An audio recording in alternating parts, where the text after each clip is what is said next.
Hello everyone. अब तक के वीडियोस में हमने ये देखा कि कौन सा पानी अवेलेबल है प्लांट के एब्जॉर्प्शन के लिए और एब्जॉर्प्शन कैसे होता है।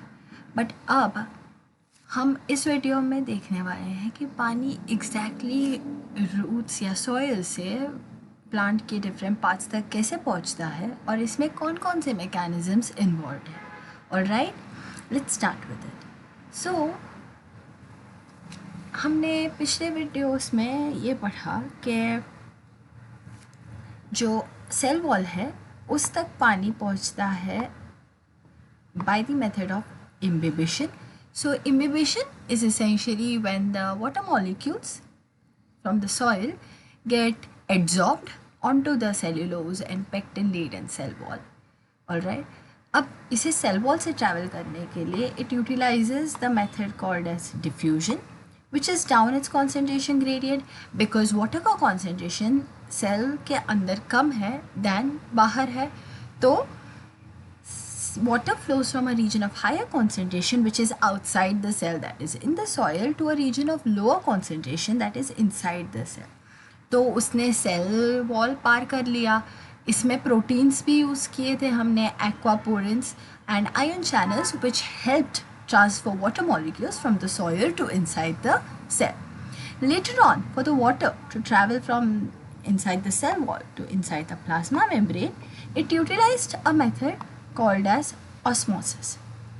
Osmosis में क्या हुआ, अंदर जितने सारे solutes थे which are your ions and sugar molecules and various different molecules, they created a high concentration of solute inside the cell than a concentration of solute between the plasma membrane and the cell wall. Hence, the water molecule moved from outside, that is between the plasma membrane and the cell wall, to inside the cell because of osmosis. Because water moves from a region of higher concentration to a region of lower concentration to maintain equilibrium. Alright, this is a gist of what we learned in the last few videos, which you will need it in this video. तो अगर मैं एक root की बात करूँ, typical root, उसके ये major regions होते हैं which is your area of cell division. यहाँ पे सेल्स डिवाइड होते हैं which is your meristematic region, and यहाँ पे सेल्स का बल्क बढ़ता है बिकॉज यहाँ सेल्स डिवाइड हो रहे हैं। Then you have your area of elongation, यहाँ पे सेल्स का साइज बढ़ता है, so they actually start taking up functions and everything. And your area of maturation is the region where your cells mature and they form specialized cells. तो area of maturation में you can see we have root है, ये सिर्फ area of maturation से start होता है. Then you have your epidermis, it is also known as epiblemma in case of plants. Then we have your cortical region which is your थोड़ा बहुत outer region, and then you have your endodermis cortex के बाद. So endodermis इस region में है. And then you have your stele. Your stele houses your vascular bundles. And आपके vascular bundles कौन से element से बने हैं? They are your xylem and phloem. So your xylem is known to conduct water, whereas your phloem conducts food. Alright? तो जब हम बोल रहे हैं कि we have root hair, we have all these cells which are forming different layers in the root, the water has to move from the root hair region, that is from the soil around the root hair to your xylem. तो उसका path काफ़ी लंबा है. तो ये water कैसे travel करता है, एक मिनट ये क्लियर कर लूँ. ऑलराइट, सो ये वाटर ट्रैवल कैसे करता है अब हम ये जानेंगे. तो अब मुझे इस वाटर मॉलिक्यूल को इस पूरे पाथ में, ये वाटर मॉलिक्यूल्स का पाथ है, यहाँ से लेके जाके इस xylem, for example this is xylem element, यहाँ तक पहुँचाना है. तो या तो ये काम कर सकता है, ये इन सेल्स के बीच में से होके मूव होकर जा सकता है, राइट, और the water molecule can move in between the cell, इसके अंदर से इसके अंदर से इसके अंदर से, and then it can reach. So there are two methods. But actual में क्या होता है, आपका जो वाटर मॉलिक्यूल है वो रूट हेयर के सेल्स में एब्जॉर्ब होता है through those three methods, which is your imbibition, diffusion and osmosis. ठीक है, तो अब फॉर एग्जांपल इस सेल में वाटर मॉलिक्यूल है और इस सेल में वाटर नहीं है, तो इस सेल में डिफ्यूजन प्रेशर डेफिसिट होगा, which means the requirement of the cell for water, and इस सेल में टर्जिडिटी होगी, तो this is a complete cell, इसमें पानी है, एंड इसमें नेगेटिव वाटर पोटेंशियल होगा because it doesn't have much water and it has more of solutes. तो ये सेल क्योंकि नेगेटिव वाटर पोटेंशियल है इसका, this water molecule will move from a region of high concentration to the low concentration. तो इस cell में पानी कम हो गया, तो ये अपने अगले वाले सेल से विच हैज़ एक्वापोरिन, ये वाटर मॉलिक्यूल को अंदर लेगा and then it will move from one cell to another. तो इस तरह सक्सेशन में एक सेल से दूसरे सेल में वाटर मॉलिक्यूल मूव होता रहता है बिकॉज अगले वाले सेल में पानी कम है एंड इसमें कम है तो इसमें ज़्यादा है, और अगर इसमें कम है तो इसमें water concentration with respect to the water concentration of the cell which has water कम है. So water will move from a region of high concentration, that is the cell which has water, to a region of lower concentration, to the cell that does not have that much water. Alright, ये समझा? So your water molecule will move through all of these cells to your xylem vessel inside your stele. But then अभी तो ये मैंने कहा absorption के हिसाब से हो रहा है, but if you see this water molecule through your root hair, through your epidermis and through your cortex, it will move from in between the cells because इस सेल्स के बीच में स्पेस भी है और द एनर्जी जो इसे लगाना पड़ता है फॉर प्रोसेसेस लाइक ऑस्मोसिस उसको कम लगता है. सो वो प्लांट क्या करेगा, रूट है, एपिडर्मिस और कॉर्टेक्स के थ्रू वाटर को इंट्रासेल्यूलर स्पेसेस से मूव करेगा, और जब वो इंट्रासेल्यूलर स्पेसेस से मूव करेगा उसको ऑस्मोसिस जो कि एक एक्टिव प्रोसेस हो सकता है उसमें एनर्जी नहीं स्पेंड करना पड़ेगा. बट मैंने ऐसे क्यों कहा कि वो सिर्फ रूट है, एपिडर्मिस और कॉर्टेक्स के रीजन से ही इंट्रासेल्यूलर स्पेसेस से मूव करेगा? That is because when we talk about your endodermis, endodermal region में क्या होता है, इन spaces के बीच में there is something known as suberin, alright?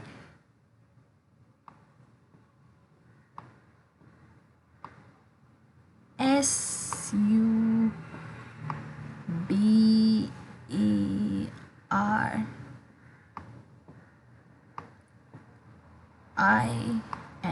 सो जो सुबेरिन का लेयर है वो एंडोडर्मल रीजन में होता है. अब मैंने कह दिया सुबेरिन है, इसका ये मतलब है कि जब एक वाटर मॉलिक्यूल या जब water molecules are moving from in between the cells to the endodermal region, इस तरह सेल्स के बीच में से, it can not move, it is not able to move क्योंकि जो इंट्रासेलुलर स्पेसेस है उसको तो सुबेरिन ने ऑक्यूपाई कर लिया. तो अब कैसे मूव होंगे? तो अब बिकॉज ये सुबेरिन इंट्रासेल्यूलर स्पेसेस को ऑक्यूपाई कर रहा है, ये water molecule will move inside the cell.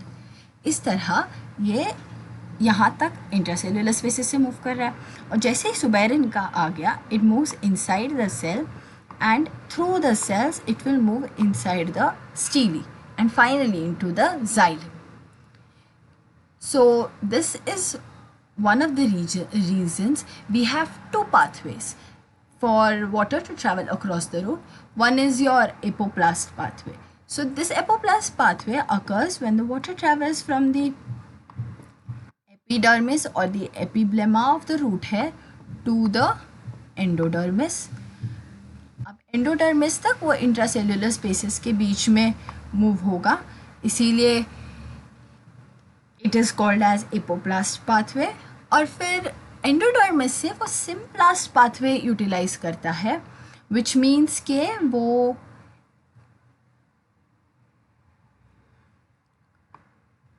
Move करेगा from inside the cells, from one living cell to another, and this is done by a junction known as plasmodesmata. The cells, adjoining cells, are connected to each other by the means of plasmodesmata. So इस तरह के junctions होते हैं. Alright, so water moves इस cell से इस cell में through the means of plasmodesmata, और इसके आजू बाजू पूरा सुबेरिन है, इसीलिए वाटर यहाँ ट्रैवल नहीं कर पाता है. तो एक तरह से हम ये कह सकते हैं कि the water is forced to enter into the other cell because of presence of suberin और the Casparian strip.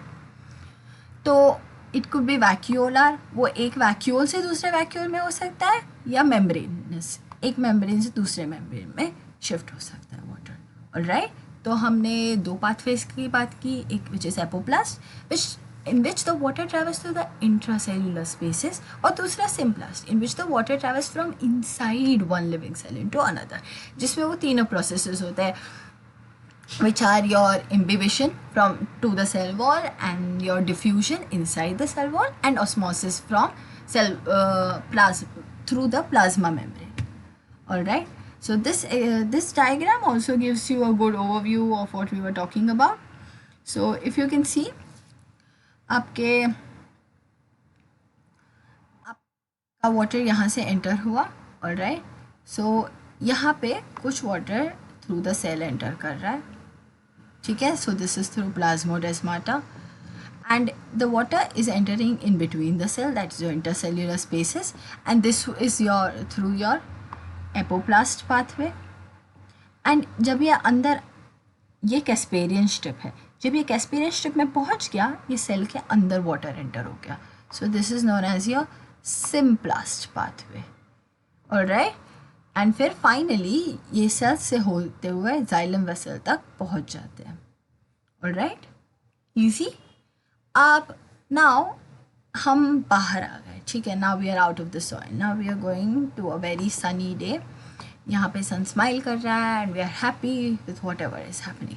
But the sunlight is so much, इतना सारा हीट है एटमोसफियर में कि the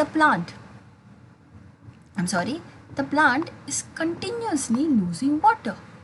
so when the plant loses water continuously, that means जो cells है leaves के, उनमें पानी कम हो रहा होगा.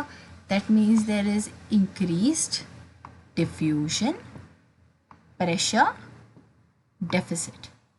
Because plant transpires in the day, it has to give out some amount of water to maintain its cooling state. So plant is giving out water, but this heat is so much that it is giving out too much water, and it has to compensate for it, क्योंकि उसका diffusion pressure deficit ज़्यादा है, उसे पानी चाहिए. तो जैसे मैंने अर्लियर कहा, ये इमेजिन, मैं ये लीव्स के सेल्स का सेक्शन यहाँ ड्रॉ करती हूँ, ठीक है. So these are your leaves के सेल्स, ये आजू बाजू है. ऑलराइट, अब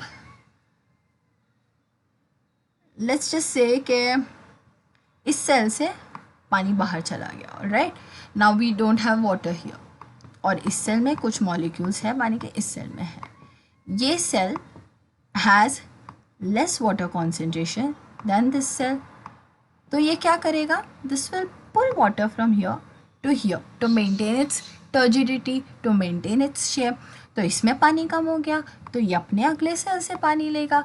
इस तरह it creates a chain reaction which will go until the roots, and here you can see the arrows are pointing downwards, which means the roots are trying to absorb more water because of the increased transpiration. All right, so this whole phenomenon is known as transpiration pull, क्योंकि जब plant transpire कर रहा है और पानी loose कर रहा है, उस वजह से प्लांट ज़्यादा पानी खींच रहा है सॉइल में से, क्योंकि ये constantly negative water potential develop कर रहा है अपने सेल्स में, जिसके वजह से हर सेल अपने एडजॉइनिंग सेल से पानी खींच रहा है.